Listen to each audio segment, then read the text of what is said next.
We live in interesting times. For the headlines.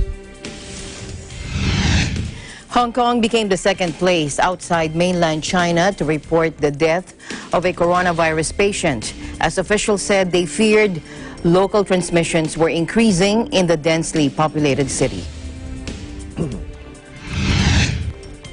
Overseas Filipino workers who are in Macau amid the novel coronavirus threat are affected by the nCoV isolation measures and travel ban. Our EBC correspondent Kit Wong will give us an update. Thai doctor says they are able to cure the coronavirus using HIV drugs and flu drugs. Our EBC correspondent in Thailand, Crystal Pereira, will give us the details. Iowa's vote kickstarting the 2020 U.S. presidential contest degenerates into a fiasco, with Bernie Sanders eager to claim a slim lead in the Democratic caucuses despite the lack of official results.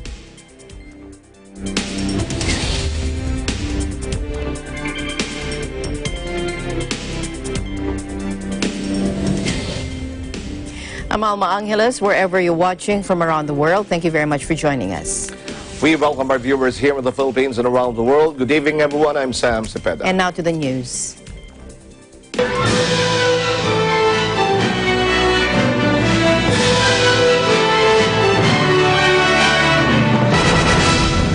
The race to contain the coronavirus is looking ever more desperate, especially in China, where people are desperate to escape. Take a look. The fortunate passengers who are able to evacuate have been through essentially a human car wash, as you can see here, upon their arrival at various destinations. At least 425 people have died so far from this respiratory illness, which means it has now surpassed the deadly SARS epidemic. Remember that back in 2002 to 2003, when 349 people died in mainland China. People are being trapped in quarantine in Wuhan, and businesses have also been crippled. Meanwhile, coronavirus patients arrived Tuesday at this Chinese field hospital built from scratch in under 2 weeks at the front line of the outbreak, following a round-the-clock construction marathon that became a national social media sensation. The 1,000-bed facility was built to relieve hospitals swamped with patients in Wuhan. 50 patients arrived at the military-run facility, with these images showing here workers in protective suits pushing people in wheelchairs up a ramp and into the prefabricated structure. Meanwhile, President Duterte has approved in principle the 2.25 billion peso budget for the procurement of personal protective equipment, or PPE, of 5,000 healthcare workers tasked to respond to the novel coronavirus threat. This is according to Health Secretary Francisco Duque III. The President has also approved in principle the budget of 2.25 billion pesos for the procurement of PPE. Now, the PPE will include headgear, goggles, N95 masks, gloves, and aprons, which cost around 1,500 pesos per set. Department of Trade and Industry Secretary Ramon Lopez on Tuesday said there will be 2 million surgical masks available for both healthcare workers and the public in a month's time to prevent the spread of the novel coronavirus. During a Senate hearing on the country's preparedness on the 2019 nCoV threat, Lopez said the main supplier in Bataan has committed to producing 400,000 pieces of face masks per week, which would be added to the existing local supply. Lopez noted that the current problem is less on the price but on the supply of surgical masks. Face masks are reportedly selling out amid growing concerns about the emerging public health threat.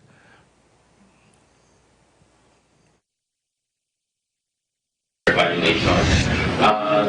current problem problem is less on the price but on the supply. Marami po talaga nag-out sa simply because of the sudden the surge in the demand. Marami talaga ng demand, some that we considered qualifying.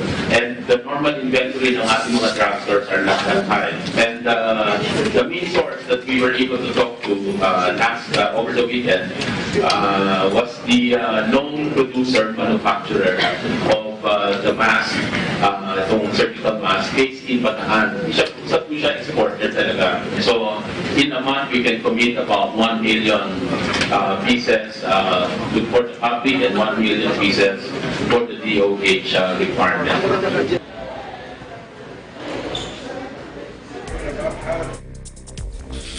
And Hong Kong became the second place outside of the Chinese mainland to report the death of a patient being treated for a new coronavirus that has so far claimed more than 400 lives. Medical authorities confirmed a 39-year-old man who was being treated for the virus died on Tuesday morning. The man was a resident of Hong Kong who had traveled last month to Wuhan, the Chinese city at the center of the outbreak, returning home on January 23 via a high-speed rail link. Now, since emerging from Wuhan late last year, the coronavirus has infected 20,000 people across China and spread to more than 20 countries. But so far, only the Philippines and Hong Kong have reported a fatality outside of the Chinese mainland. Most of the deaths in China have been in Wuhan and the rest of surrounding Hubei province, much of which has been under lockdown for almost 2 weeks. Hong Kong's hospital authorities said further details about the death would be released later. Now, multiple local media outlets citing medical sources said the man had underlying health issues that had complicated his treatment. And his death came a day after Hong Kong's leader announced the closure of all but 2 land border crossings to the Chinese mainland in a bid to halt the spread of the virus. Currently, 15 people have tested positive for the virus in Hong Kong, and many of them people who arrived in the semi-autonomous city from the mainland.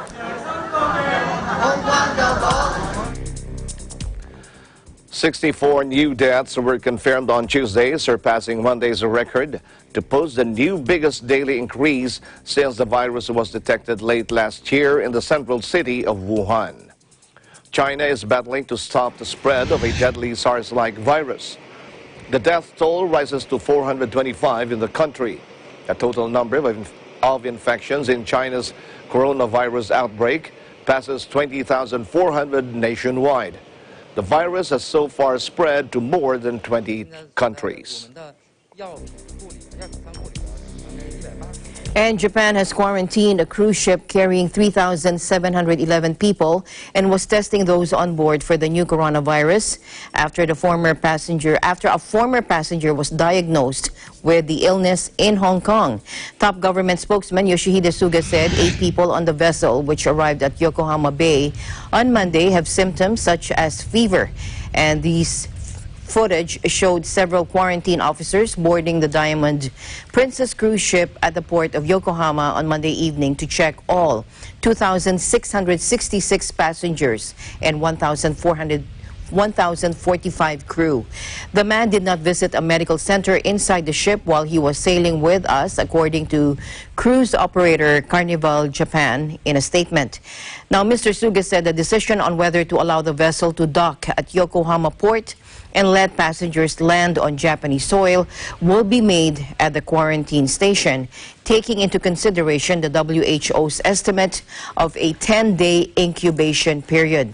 Since Saturday, Japan has been barring foreign nationals who have been to Hubei in recent weeks, as well as holders of passports issued in Hubei, the Chinese province at the epicenter of the crisis. Arrivals displaying symptoms of the new virus can also be denied entry. A total of 8 foreigners have been barred from entering so far. The health ministry said as of Monday that 20 people in Japan have tested positive for the new virus, of whom 4 showed no symptoms. Japan has flown more than 500 citizens out of Wuhan, where the coronavirus originated. Thai doctor says they are able to cure the coronavirus using HIV drugs and flu drugs. Our ABC correspondent from Thailand, Cristel Pereira, reports from Bangkok. Thailand's health ministry said that a Chinese woman infected with the new coronavirus showed a dramatic improvement after she was treated with a cocktail of antivirals used to treat flu and HIV. Dr. Krieng Sak Atiponwanit said the 71-year-old patient tested negative for the virus 48 hours after the Thai doctors administered the combination during the ministry's daily press. The doctors combined the anti-flu drug oseltamivir with lopinavir and ritonavir, antivirals used to treat HIV. Of 3 patients in Thailand on whom the unique 3-drug therapy was initiated, 2 are continuing to receive the medications. Treatment was discontinued in 1 patient who developed a rash. One of the 2 continuing to receive the medicines has tested negative to the 2019 novel coronavirus. Thailand so far has detected 19 confirmed cases of the virus believed to have originated in the central Chinese city of Wuhan, which is under lockdown. That is the second most number of cases outside of China, with Japan recording 20. So far, 8 patients in Thailand have recovered and returned home, while 11 remain in hospital. The nation is also monitoring 311 people for possible infections in hospitals as of Sunday, according to a health ministry statement. Deputy Prime Minister and Public Health Minister Anutin Chanvirakul said Thailand will repatriate more than 100 people from Wuhan on February 4 after they pass medical screening in China. They will then be quarantined for 14 days after returning to Thailand. Reporting from Bangkok, Thailand, this is Lady Cristel Pereira, and I am 1 with 25. Meanwhile, WHO Director General Tedros Adhanom Ghebreyesus warned that the world may be dangerously ill-prepared for a pandemic. His comment came as the flu-like coronavirus that emerged from China about a month ago continues to rapidly spread. He's also urging the international agency's 196 member countries to invest in preparedness and not panic. Take a look. First, there is no reason for measures that unnecessarily interfere with international travel and trade. We call on all countries to implement decisions that are evidence-based and consistent. WHO stands ready to provide advice to any country that's considering which measures to take.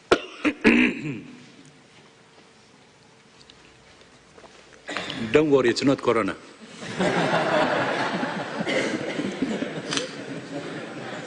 Both the coronavirus and Ebola outbreaks underscore once again the vital importance for all countries to invest in preparedness, not panic. So far, more than $1 billion has been spent trying to stop Ebola outbreak in DRC. By comparison, just $18 million was spent on preparedness in Uganda. But when Ebola did cross the border to Uganda, they were ready and stopped it. This must be a lesson for the rest of the world. Last year, the Global Preparedness Monitoring Board published its first report, which concluded the world remains dangerously unprepared for a global pandemic. For too long, the world has operated on a cycle of panic and neglect. We throw money at an outbreak, and when it's over, we forget about it and do nothing to prevent the next one. This is dangerously short-sighted and frankly difficult to understand. If we fail to prepare, we're preparing to fail. Novel coronavirus, which is capable of spreading through human-to-human contact, is not yet considered a pandemic. A pandemic is an epidemic occurring worldwide or over a very wide area, crossing international boundaries and usually affecting a large number of people, according to WHO. While the new virus has spread to almost 24 countries, the majority of the cases remain in mainland China. Nevertheless, many global health experts expect the virus will become a pandemic.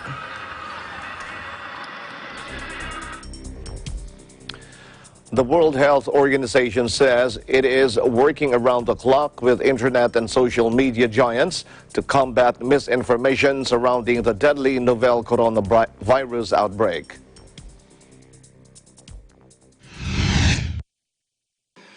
Combat the spread of rumors and misinformation. To that end, We have worked with Google to make sure people searching for information about coronavirus see WHO information at the top of their search results. Social media platforms including Twitter, Facebook, Tencent and TikTok have also taken steps to limit the spread of misinformation. We call on all countries to implement decisions that are evidence-based and consistent. WHO stands ready to provide advice to any country that's considering which measures to take. WHO officials like Tedros have heaped praise on China's response repeatedly in public, echoed Beijing's calls to avoid panic, sought to reinforce weaker health systems, and dispel rumors that may have prompted xenophobic invective against Chinese citizens and even other Asians. A number of misleading claims and hoaxes about the virus have circulated online. WHO lamented that the outbreak and response have been accompanied by a massive infodemic and overabundance of information, some accurate and some not. That makes it hard for people to find trustworthy sources and reliable guidance when they need it. Meanwhile, the Chinese government officials are offering tips to lock down population to relieve their stress as the death toll from the new coronavirus jumped above 420, making it more deadly than the SARS crisis nearly 2 decades ago. Take a look. 我想问一下，如果这种情况的话，如何进行心理应对？谢谢。问题，请。另外呢，就是我们公众。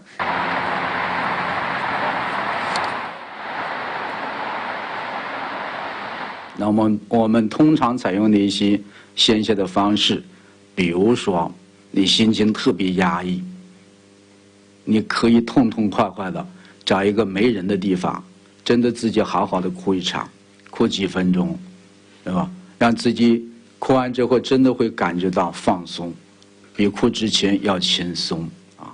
比如说，如果有条件啊，我们在办公室或者工作休息的场所。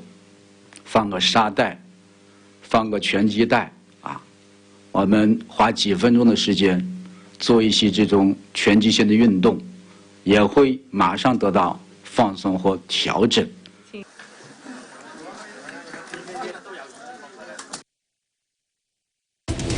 And the news continues here on Eagle News. We'll be right back.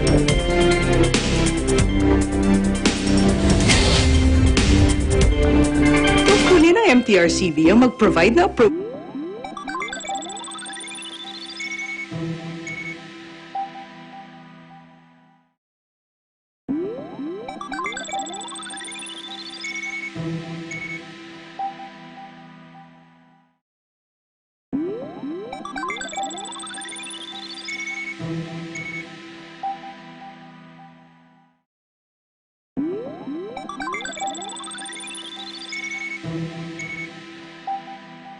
Pangarap mo bang makapagsulat ng sarili mong kwento?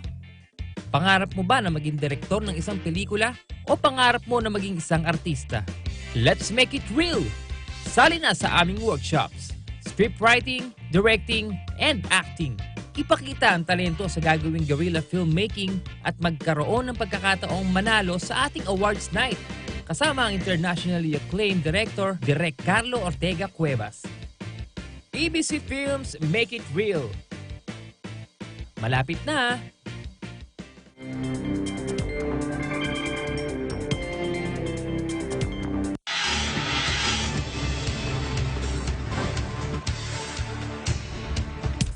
Two women are dead and a child is wounded after a shooting Monday morning in a dormitory on the campus of Texas A&M Commerce.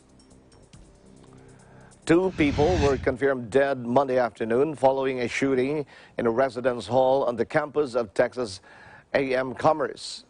The shooter has not been identified. The university issued a shelter-in-place warning to students and staff after the shooting, but lifted it at around 1:30 p.m. Monday. Classes, programs, and events have been canceled until Tuesday, a statement from the university president Mark Rudin said.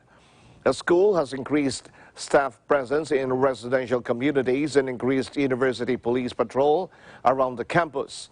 The school's counseling center has also expanded services, Rudin said.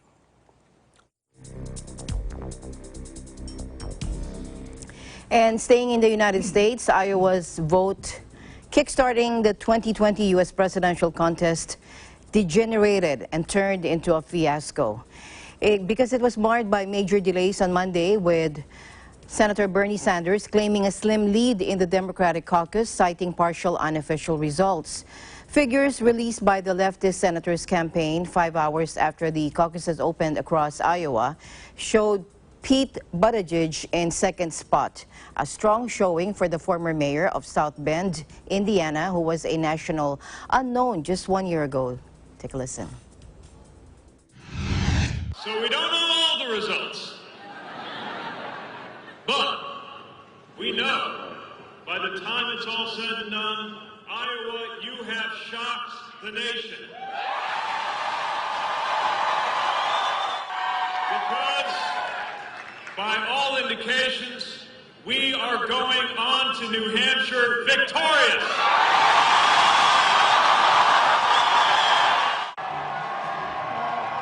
Is a closely watched test in the months-long process to determine who will face the Republican president in November. The lack of results didn't stop multiple Democratic candidates from addressing their supporters late on Monday night. Nearly all of them claimed that they expected a strong finish in the state whenever the results are eventually announced.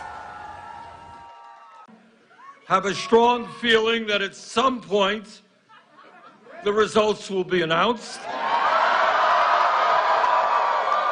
And when those results are announced, I have a good feeling we're going to be doing very, very well here in Iowa.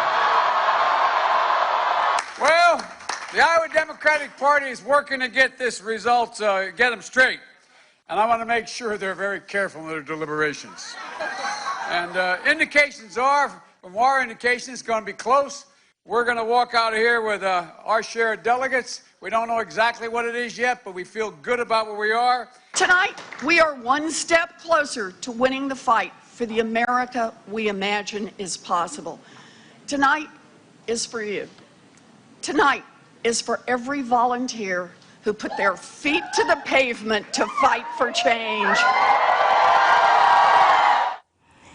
Now, Monday's contest turned sour after major hiccups in the reporting process prevented the release of the official results. The first vote in the race to find a Democratic candidate for U.S. president is indeed engulfed in confusion for now.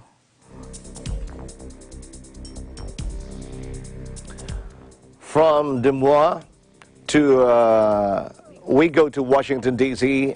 Democratic prosecutors declaring no one is above the law went head-to-head with the White House lawyers as closing arguments wrapped up at President Donald Trump's Senate impeachment trial, setting the stage for his likely acquittal on Wednesday. And we believe that the only proper result, if we're applying the golden rule of impeachment, if we're applying the rules of impeachment that were so eloquently stated by members of the Democratic Party the last time we were here, the only appropriate result here is to acquit the president and to leave it to the voters to choose their president. If we are to rely on the next election to judge the president's efforts to cheat in that election, how can we know that the election will be free and fair? How can we know that every vote will be free from foreign interference solicited by the president himself? Today we urge you, in the face of overwhelming evidence of the president's guilt, and knowing that if left in office he will continue to seek foreign interference in the next election, to vote to convict on both articles of impeachment and to remove from office Donald J. Trump, the 45th President of the United States. The response to the president's behavior is not to disenfranchise nearly 63 million Americans and remove him from the ballot. The House could have pursued censure and not immediately jumped to the remedy of last resort. I cannot vote to convict.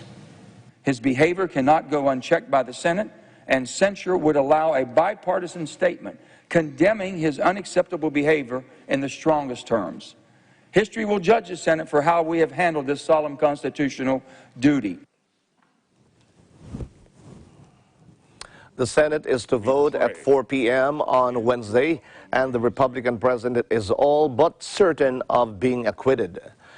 Republicans hold 53 seats in the Senate for 247 for the Democrats, but a two-thirds majority, or 67 senators, is needed to remove a president from office. Trump is scheduled to deliver his nationally televised State of the Union speech at a joint session of Congress on Tuesday, and has voiced no plans to delay until after the Senate vote.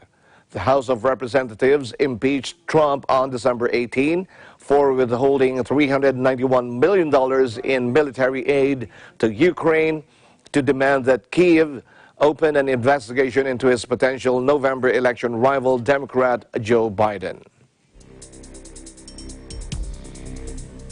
In other news, 13 children died and more than 40 others were injured in a stampede that occurred as they left school in western Kenya on Monday. Now, the police have launched an inquiry into what caused the crowd of students to panic, leading to the crush at around 5 p.m. local time at the school in the western town of Kakamega.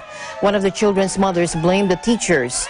She said those who survived, they were running because there were teachers who were beating them, and that is why they were escaping and fell on each other, the mother said in an interview with local media. She also said the children were mostly in grade 5, aged between 10 and 12. Corporal punishment is banned in Kenya. The Kakamega Primary School did not immediately comment on the incident.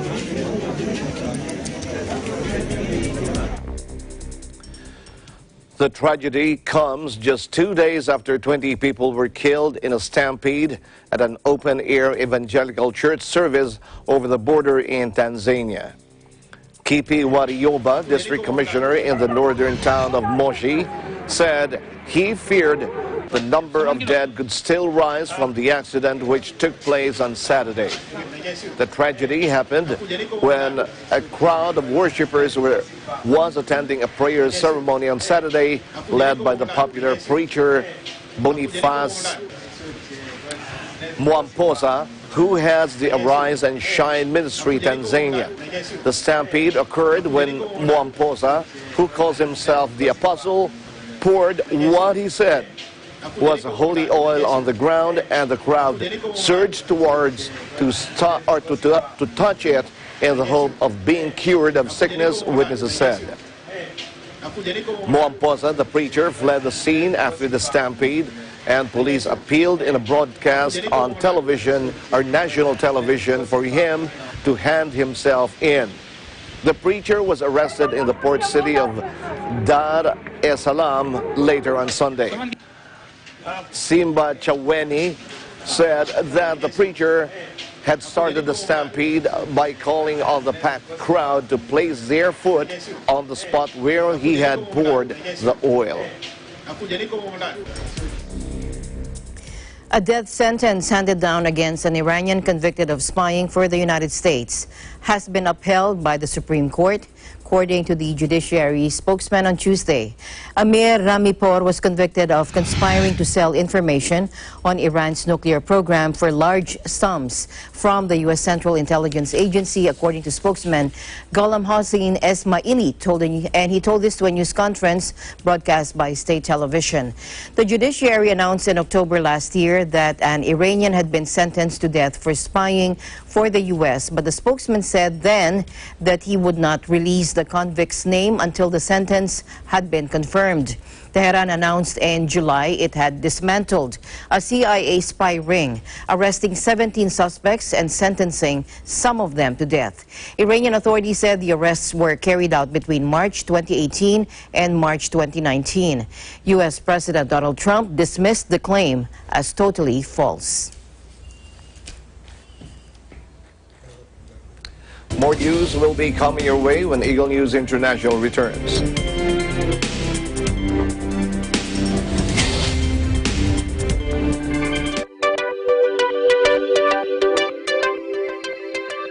Watch your favorite Net25 shows on OSN channel 725, same day as the Philippines. Watch your favorite Net25 shows live and on demand anytime, anywhere on any mobile devices on OSN Play.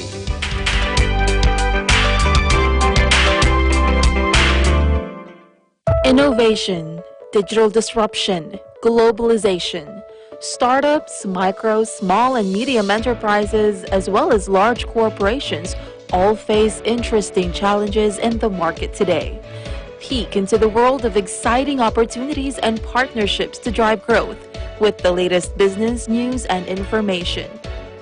We are open for business. Join the conversations to create a more vibrant environment for entrepreneurship. Catch Open for Business every Saturday from 5 to 6 p.m.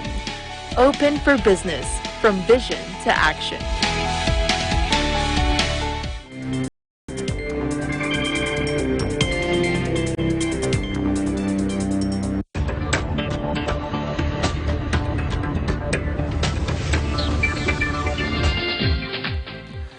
South Korea's largest automaker, Hyundai Motor, will suspend all domestic production this week because of a lack of parts due to the coronavirus outbreak in China, it said Tuesday. The global car industry operates on tight supply lines and was thrown into turmoil when Japan's Fukushima earthquake and tsunami in 2011 knocked out a Renesas electronics factory producing a vital and widely used computer chip. The outbreak of the coronavirus had disrupted the supply of parts for Hyundai, the company said. The order of suspensions would vary, it said, but all production would cease by the end of the week. Hyundai operates 13 plants worldwide, including 7 in South Korea, and last year sold a total of 4.4 million vehicles. Overseas Filipino workers in Macau who are in Macau amid the novel coronavirus outbreak threat are affected by the NCOV isolation measures and travel ban. We have an update from Kit Wong. Kit? As of today, February 4, the Macau government confirmed 10 cases of novel coronavirus. As of the latest update, the Macau government has confirmed a 10th case of Wuhan coronavirus in the city, with one of the patients who was working in Galaxy Casino. The government has announced to have all casinos closed down for 2 weeks and will meet up with casino operators to urge them not to dismiss their staff or reduce their salaries during this difficult time. At sa bahagi po ng mga OFW natin na nagtatrabaho po sa iba't ibang kumpanya dito po sa Macau, sila po ay nagbigay ng orders sa kanilang mga kumpanya na forced leave o yun po yung tinatawag na walang bayad na pinauwi. Marami pong mga Pilipino o mga OFW na na-stuck at hindi na po makalabas ng Macau. Yung iba po ay nakalabas, ngunit ang problema po ay yung kanilang mga pagbalik dito dahil nga po sa flights ay isinarado na po ang pagpasok at paglabas ng Macau. The Wuhan coronavirus outbreak has turned Macau into a ghost town. Last year, the city received almost 40 million visitors. Now, streets and squares once crowded with tourists from mainland China are empty. Fresh markets are closed, masks and sanitizing products are still in huge demand, and citizens avoid going out in the streets if not necessary. The resuming of school is delayed indefinitely, and as business is highly affected, shops are closed and workers are forced to take a leave without pay until further notice. Some employers are choosing to pay their domestic helpers to stay at home for work instead for taking a day off because they worried that their helpers would be infected with the virus outside and bringing it home unknowingly. Ako po ay isang domestic helper na nagtatrabaho po dito sa bansang Macau.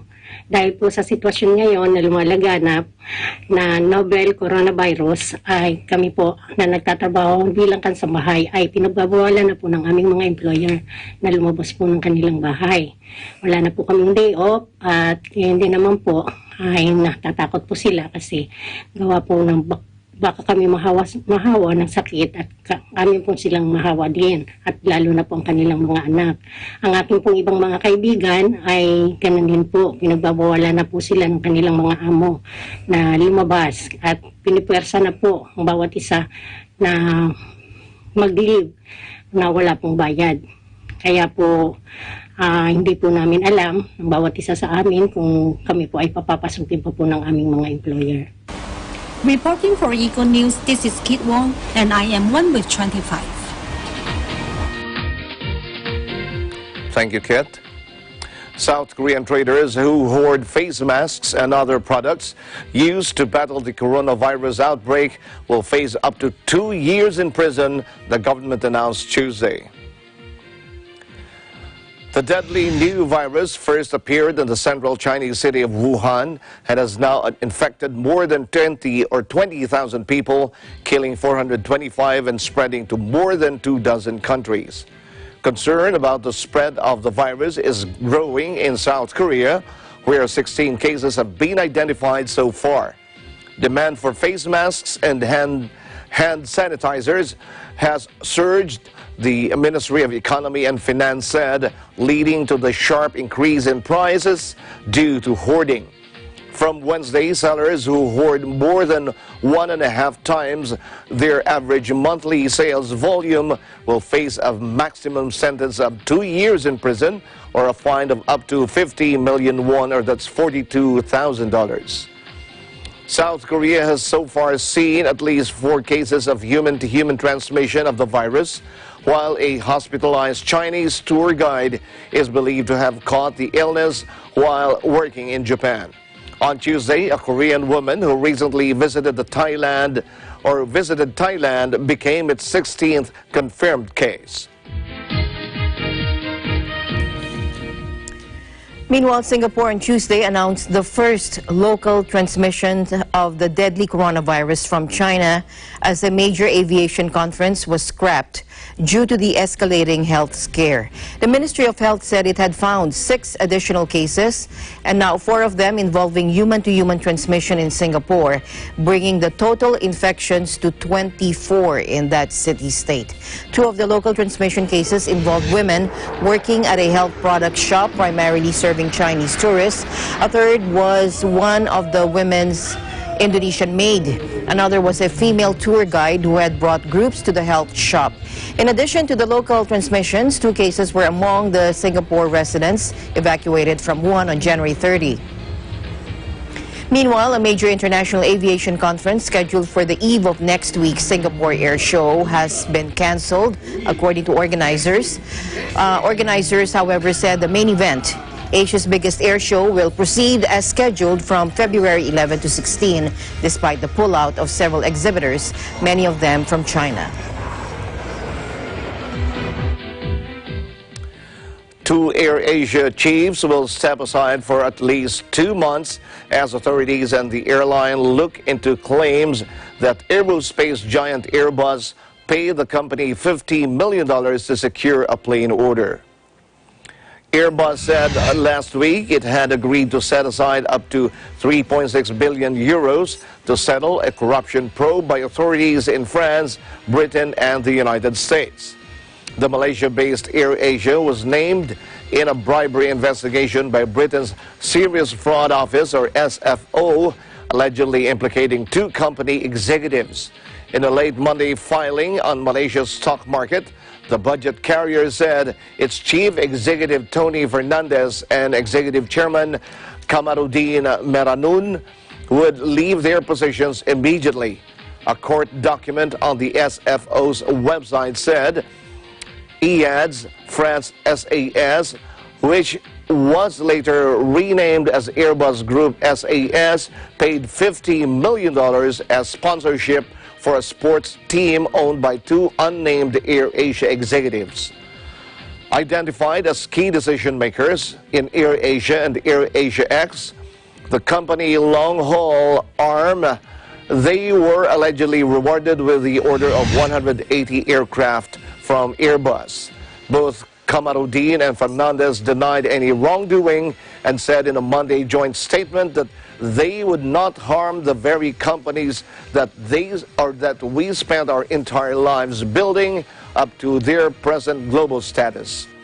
Both Mr. Fernandez and Chairman Kamarudin Meranun said they will step aside while authorities investigate allegations Airbus paid a bribe of $50 million to AirAsia. In other business news, Google parent Alphabet missed revenue expectations in the fourth quarter despite stellar growth at YouTube and in the cloud.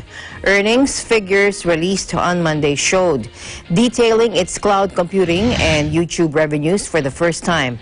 Alphabet reported that profits rose 19% from a year ago in the quarter to nearly $10.7 billion as revenues increased 17% to $46 billion.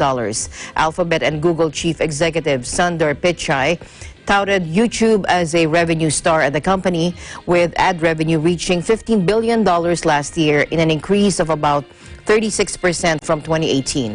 YouTube Music and television premium services now have more than 20 million paid subscribers, according to Pichai.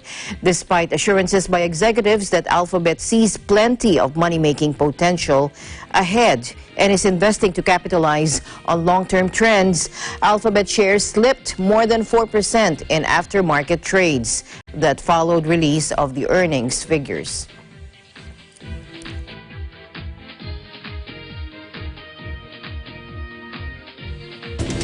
Eagle News will be right back. Stay tuned.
Landmarks, Linggo, alas 6 hanggang alas 7 ng gabi.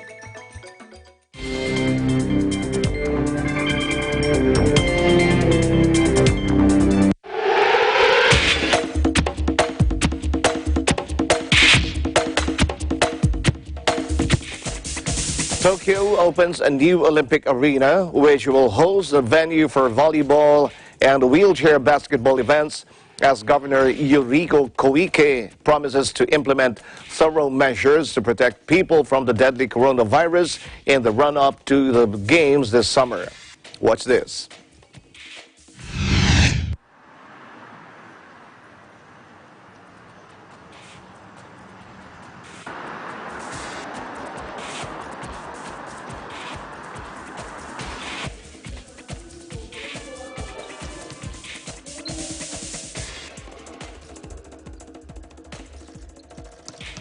感染症対策一層徹底をしてまいりたいと思います。この週末もですね、各関係の局長、副知事などとも連携しまして、都民の安全安心につながって拡大をどのようにして防いでいくのか、検査体制をどうするのかなど検討も行っているところであります。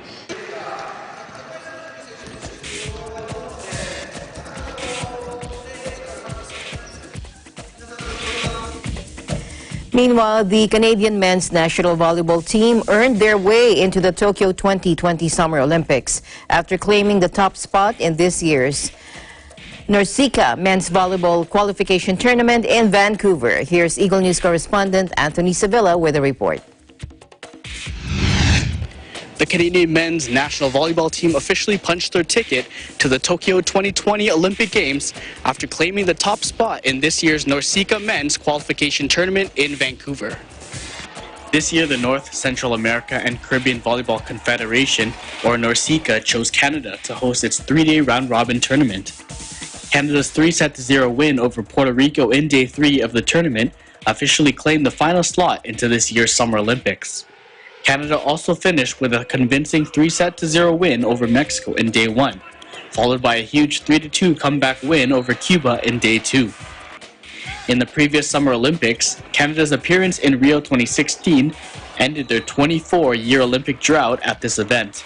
With Canada set to compete in Tokyo later this year, this will mark the first time ever that Canada's men's volleyball team will compete in consecutive Olympic competitions.